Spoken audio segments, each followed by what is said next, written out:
Wow, okay. That's the only way Edgeworth could be innocent. Mr. Wright, are you quite mad? Explain who this is sitting on the boat. The murderer and Hammond. Edgeworth and the murderer. Edgeworth and Hammond. Edgeworth and the murderer. Of course, it was Edgeworth and the murderer. After the murderer killed Robert Hammond at 11:50, he assumed the guise of Mr. Hammond and met Edgeworth. What? Are you serious? Yes, Edgeworth won't tell us why he went to the lake that night. However, I have a hunch. That night, Robert Hammond called Edgeworth to the lake. Now, Edgeworth didn't know Robert Hammond's face that well. That's why he didn't suspect anything when the murderer took Robert Hammond's place. I'm not sure what to make of all this. Ludicrous! Mr. Wright, tell us the name of the murderer then. The murderer's name? Right, it's... I don't know. Actually, I don't know the murderer's name. You don't know? Bah! Again, you waste my time. I don't know because he never told us. Huh? The murderer is the caretaker of the boat shop, that old man. At 11:50, he was the one who killed Robert Hammond. The caretaker of the boat shop? Where did he do this? There weren't any boats on the lake then. Why would he have to go all the way out on the lake just to shoot someone? May I suggest that the real scene of this crime was not in a boat? What? Well, then where did the murder take place? Show the judge where the murder really took place. This makes perfect sense. Alright, if he is the murderer, think about it. The boat shop right here, and then he went out on a boat, right? Plus, if you remember when we went to his shack, we said, oh, it seems really clean in here. Too clean for someone like him living there. And they said, oh, well, it's a noodle shop. But it's not a noodle shop. He cleaned the place after he killed Hammond.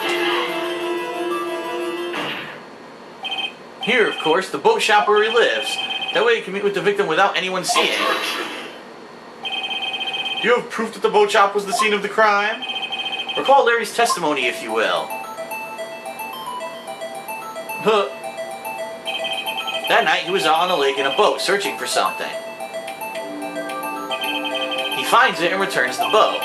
Then, just as he's starting to head for home, he hears a gunshot.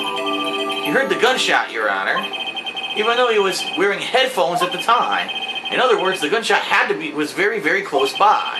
And where would that be if he had just returned the boat? The boat shop. Oh! Mr. Wright, what happened that night on Gourd Lake? Please tell the court from the beginning. Yes, Your Honor. Nick, are you sure about this? Not really. I think if I start at the very beginning and take it slow, I just might be able to figure this out. That night, the caretaker of the boat shop called Robert Hammond to his shop.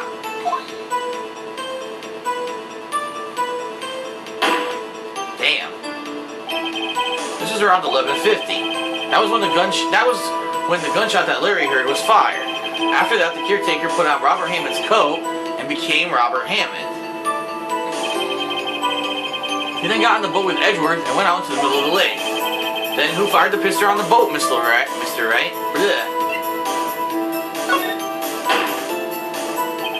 Of course, it was the murderer who shot the pistol. He shot twice. Both missed Edgeworth on purpose. Wait a minute. Yes? Why would he shoot twice if he didn't mean to hit anyone? Details. Know this, Mr. Wright. The moment you run out of explanations is the moment you lose.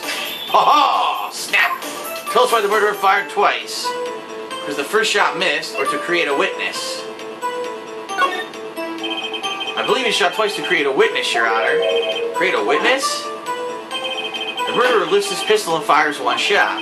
That ensures that anyone who heard the shot would look at the lake. Indeed, Miss Hart did exactly that after hearing the first shot. Aha! Next, the murderer waits a bit and fires again. Then, the murderer jumps from the boat himself, leaving the pistol in the boat behind him. I see. To someone looking from the edge of the lake, it would appear that one of the men on the boat had shot the other. The murderer didn't know about the automatic camera, of course. That's why he shot twice to draw attention to the boat. Once you realize that, everything else falls into place. The boat shop caretaker swam back to his shop. He then put Mr. Hammond's wet coat back on the body, and threw the body into the lake. This is what happened, Your Honor. These are the events that transpired that night on Gourd Lake.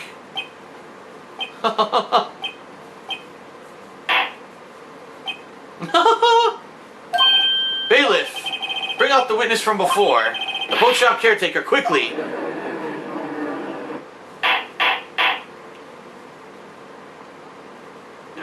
Now what are we going to do?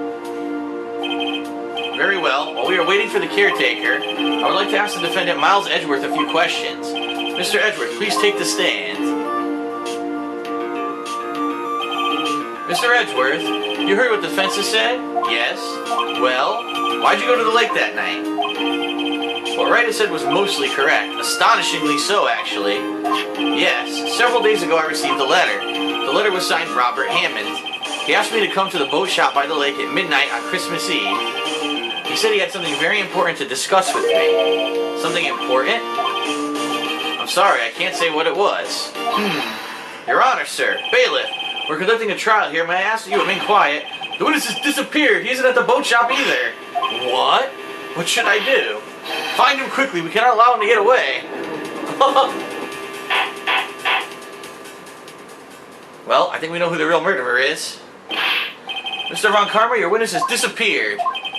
A search warrant was already been issued. Goes without saying that I cannot declare a verdict under these circumstances. I will extend the trial until tomorrow, the final day allowed. I request that the police department utilize all its forces to find that witness. Am I understood? One more thing. Just who is that boat shop caretaker? I think his identity has become very important to this trial. I want him and I want to know who he is. Very well. Court is adjourned. Huh. Well, we did it. We got through day 2.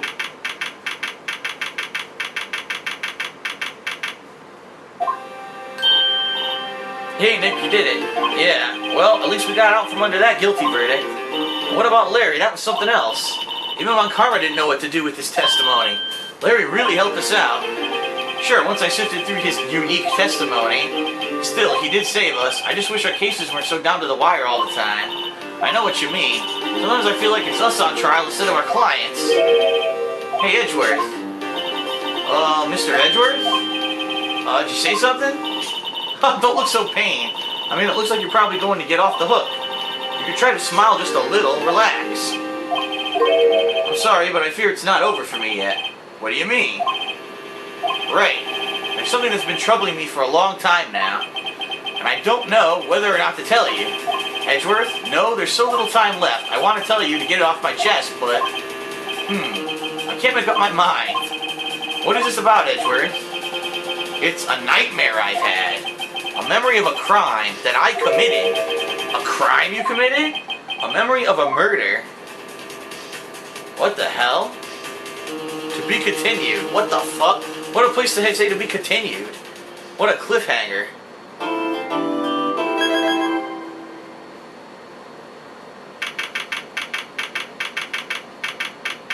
Why are we at the law offices? We were talking to Edgeworth. What the fuck? What was Mr. Edgeworth talking about? Memory of a crime that I committed. Memory of a murder. You really think Mr. Edgeworth killed? I don't believe it, not Edgeworth. Some painful memory has been troubling him recently, but he'd never take someone's life, never. Yo, how's everyone doing? What do you think of my performance today? I am swooning in the aisles, huh, Maya? Swooning? Me? Oh, yes, I do remember feeling faint. Right on. Tell me the truth, it was like love at first sight, right? Oh, me? Well, maybe my heart skipped a beat or two. I think you can do better than that. Come on. I saved Edgeworth in there. Dude, Edgy. You guys should be bowing before me, yeah. Bow before your hero. What an asshole. Larry, you really helped out on the trial today. You did. If you weren't there, Larry, I'm sure Mr. Edgeworth would have been found guilty. Ha ha ha. Ha ha ha ha ha. Well, seriously, Nick, that boat shop caretaker guy is pretty suspicious. But Edgy ain't off the hook yet. Way to spoil the mood, Larry.